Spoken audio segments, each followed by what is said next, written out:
आयोग की किसी भी भर्ती परीक्षा पर रोक नहीं बडौनी। जी हाँ दोस्तों, ये आज ही की न्यूज़ है। उत्तराखंड अधीनस्थ सेवा चयन आयोग की भर्ती परीक्षा पर रोक नहीं, ये कहना दोस्तों संतोष बडोनी का। कल की जो खबर थी वो सब आपने देखी थी। इधर आयोग के सचिव संतोष बडोनी ने कहा कि आयोग की किसी भी भर्ती पर रोक नहीं लगाई है। उन्होंने बताया कि आयोग ने अभी मात्र पुलिस दूरसंचार की परीक्षा का कार्यक्रम जारी किया था, जो 31 जुलाई को तय कार्यक्रम के तहत हो चुकी है। शेष किसी परीक्षा की तिथियां जारी नहीं की गई थी, सिर्फ संभावित कैलेंडर में जगह दी गई थी। नई परिस्थितियों में परीक्षाएं कुछ आगे पीछे हो सकती हैं। मुख्य रूप से स्थायी परीक्षा नियंत्रक नहीं होने के कारण परीक्षाओं में दिक्कत आ रही है। परीक्षा नियंत्रक के लिए शासन को पत्र लिखा जा चुका है। दोस्तों, जैसा कि आप सभी को पता है, दिसंबर के बाद उत्तराखंड में मतलब उत्तराखंड अधीनस्थ सेवा चयन आयोग ने कोई पेपर नहीं कराए। उसके बाद दोस्तों फिर रिजल्ट आने का सिलसिला शुरू हुआ। तो 6-7 महीने दोस्तों तो ऐसे ही पेपर नहीं हुए। अभी भी अगर देर होती है तो इतने महीने तो आपने इसे इंतजार कर लिए। दिसंबर के बाद से कोई आपने पेपर थोड़ी दो, इतना ही दोस्तों देर होगा या थोड़ा इससे ज़्यादा होगा या थोड़ा कम होगा, ये समय दोस्तों निकल जाएगा। इसी में जिसने अपनी तैयारी कर ली तो उसकी पूरी ज़िंदगी बन जाएगी। आने वाले 3-3 4-4 एग्जामों में लगातार सिलेक्शन होगा। और जिन्होंने इस समय को नहीं भुनाया, फिर वो समय आने वाला, मतलब कि अब मैं क्या ही कहूँ। तो दोस्तों, आपके लिए अब यही समय है। आपको अपनी मतलब भले ही आप कुछ कम पढ़े, मतलब कि 3-4 घंटे पढ़े, 4-5 घंटे पढ़े, जितना पढ़े, भले ही 2 घंटा पढ़े, लेकिन दोस्तों हर रोज़ आप ज़रूर से पढ़िएगा। अपनी तैयारी आप नहीं छोड़नी है, क्योंकि दोस्तों इसका फिर बाद में आपको नुकसान हो सकता है। एक ना एक दिन दोस्तों आपको परीक्षा देनी है, एक ना एक दिन परीक्षा होनी है, एक ना एक दिन परीक्षा आपको देनी है और आपको उसमें दोस्तों सफल होना है। यही मौका है दोस्तों। परीक्षाएं होंगी, भले ही समय लगेगा, देर होगी, लेकिन अंधेर नहीं होगी। आपको अपनी तैयारी बिल्कुल नहीं छोड़नी है। जो आप अभी पढ़ रहे हैं वो आप पढ़ते रहिए। जो नए हैं, जिनकी तैयारी अभी अच्छी नहीं हुई है, उनके लिए भी काफ़ी अच्छा मौका है। जिनकी तैयारी हो गई है तो लगातार रिवीजन करते रहिए और भी कुछ और भी एक्स्ट्रा पढ़ते रहिए। विवाद से आहत राजू चेन्नई वापसी को तैयार। तो राजू सर जा रहे हैं अब चेन्नई। स्नातक स्तरीय भर्ती विवाद में इस्तीफा देने के बाद उत्तराखंड अधीनस्थ सेवा चयन आयोग के अध्यक्ष एस राजू भारी मन से उत्तराखंड छोड़ने जा रहे हैं। हालांकि सरकार ने अभी उनका इस्तीफा स्वीकार नहीं किया है, लेकिन राजू अब इससे कोई वास्ता न रखते हुए वापस चेन्नई लौटने की तैयारी में हमारे राजू सर। अपर मुख्य सचिव स्तर के अधिकारी रहे एस राजू ने पेपर आउट की नैतिक जिम्मेदारी लेते हुए पद से इस्तीफा दे दिया था। मंगलवार को हिंदुस्तान से बातचीत में राजू ने कहा कि उन्होंने ताउम्र ईमानदारी से काम किया है, लेकिन अच्छी बातें किसी को याद नहीं रहती। बात तो सही है। इससे वो बेहद हैं, इसलिए देहरादून में बसने का इरादा छोड़कर वापस चेन्नई लौट रहे हैं। बकौल राजू, मैंने इस्तीफा दे दिया है। आयोग जाना भी बंद कर दिया है। सरकार ने इस्तीफा स्वीकार किया या नहीं, मुझे इसकी जानकारी नहीं है, ये कहना राजू सर का। इस्तीफा नहीं हुआ स्वीकार। एस राजू बीती 5 अगस्त को इस्तीफा दे चुके हैं, लेकिन सरकार ने अभी तक इस्तीफा मंजूर नहीं किया है। इस कारण आयोग में कमांड को लेकर असमंजस की स्थिति है।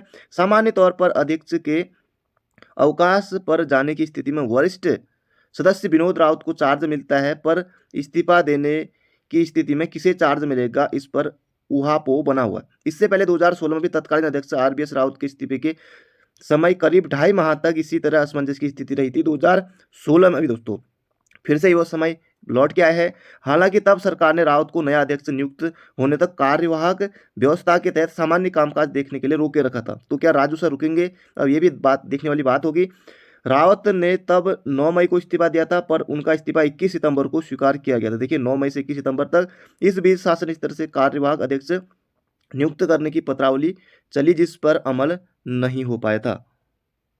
पेपर लीक मामले में प्रिंटिंग और पैकेजिंग की नहीं मिली फुटेज। तो अब ये क्योंकि अब इन्होंने इतने सफाई से काम किया, तो अब ये सब ना ही इनकी प्रिंटिंग की मिली, ना ही पैकेजिंग की, तो फिर बीच में मामला तो गड़बड़ हुआ ही हुआ है। अधिकारियों की साजिश की ओर इशारा कर रही जांच कंपनी के कर्मी से बरामद हुआ लैपटॉप। एक अफसर कर्मियों से भी होगी पूछताछ। अब उत्तरकाशी की महिला जनप्रतिनिधि रडार पर। अब गजब। पेपर लीक मामले में अब तक जांच की लापरवाही ही नहीं, बल्कि अधिकारियों की साजिश का भी पता चल रहा है। लखनऊ में कंपनी की प्रिंटिंग प्रेस से पेपर की प्रिंटिंग और पैकेजिंग के समय का सीसीटीवी फुटेज भी गायब हो गया। अब वो गायब कर दिया है, हुआ नहीं है, वो कर दिया गया। माना जा रहा है कि आउटसोर्स कंपनियों के अधिकारियों कर्मचारियों के साथ आयोग के किसी कारिंदे की मिलीभगत भी थी। एसटीएफ ने आरएमएस टेक्नो सॉल्यूशन कंपनी कर्मचारी अभिषेक वर्मा को 3 दिन की पुलिस कस्टडी रिमांड पर लिया गया था, उसे प्रिंटिंग प्रेस में ले जाकर पूछताछ की गई। वहां पर सभी सेक्शनों में सीसीटीवी कैमरों की फुटेज चेक की गई, लेकिन एसटीएफ को प्रिंटिंग के दौरान और उसके बाद की पेपर की पैकेजिंग के वक्त की सीसीटीवी फुटेज नहीं मिले। इस संबंध में वहां के अधिकारियों से भी पूछताछ की गई, लेकिन उन्होंने इस संबंध में कोई वाजिब जवाब नहीं दिया। तो पहले ये सब इन्होंने कर दिया होगा।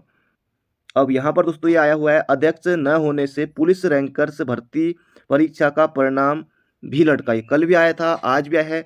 कनिष्ठ सहायक का परिणाम वो भी लटका हुआ है। इसके अलावा बंद दरोगा वो भी वो जो सचिवालय रक्षक है उसमें भी आगे को प्रक्रिया होनी थी, तो वो भी सब लटकी पड़ी है। आयोग को लेना है निर्णय, हाईकोर्ट हटा चुके हैं स्टे। तो ये पुलिस भर्ती में इनकी भी 10,500 अभ्यर्थियों ने परीक्षा दी थी पुलिस रैंकर से की। तो दरोगा और हेड कांस्टेबल का तो पहले हो गया, लेकिन दरोगा का रिजल्ट आना बाकी है, तो बहुत जल्दी ये भी आ ही जाएगा। बाकी सचिव संतोष बड़ोनी का क्या कहना है यहाँ पर देख लेते हैं। हाईकोर्ट ने परीक्षा परिणाम का निर्णय आयोग पर छोड़ा है। आयोग की बोर्ड बैठक में इस पर निर्णय होगा। फिलहाल अध्यक्ष पद खाली है, अध्यक्ष के आने के बाद ही निर्णय होगा। तो ये कहना है सचिव संतोष बड़ोनी सर का कि अब रिजल्ट बाद में ही आएगा, जब बैठक होगी उसके बाद ही निर्णय होगा। तो आपको भी थोड़ा इंतजार करना होगा। महिला आरक्षण पर न्याय विभाग से मांगा परामर्श। राज्य में सरकारी नौकरियों में महिलाओं को 30% आरक्षण पर कार्य विभाग ने न्याय से परामर्श मांगा है। सरकार हाईकोर्ट के नोटिस के जवाब में काउंटर दाखिल कर रही है। राज्य के स्थायी निवासी महिलाओं को सरकारी नौकरियों में 30% आरक्षण का प्रावधान एनडी तिवारी सरकार से है। इस बीच यह मुद्दा हाईकोर्ट में पहुंचने से अब सरकार वैकल्पिक रास्ते तलाश रही है। दरअसल अभी राज्य में महिला आरक्षण को लेकर कानून वजूद में नहीं है, सिर्फ जियो के आधार पर इसका लाभ दिया जा रहा है। लिहाजा महिला आरक्षण पर खतरा देख सरकार सभी नियम कानून परख रही है। हाईकोर्ट में इस मुद्दे पर इसी माह सुनवाई है। ऐसे में कार्य विभाग ने न्याय से परामर्श मांगा है। अब इस पर भी देखने वाली बात होगी कि आगे क्या होता है। सूत्रों ने बताया कि यदि हाईकोर्ट में राज्य सरकार का तर्क नहीं ठहराता है तो ऐसे में वैकल्पिक व्यवस्था की जा सकती है। महिलाओं को 30% आरक्षण बरकरार रखने को राज्य सरकार अध्यादेश ला सकती है। इसका प्रारूप भी लगभग तैयार है, तो महिलाओं का ये रहेगा ही रहेगा।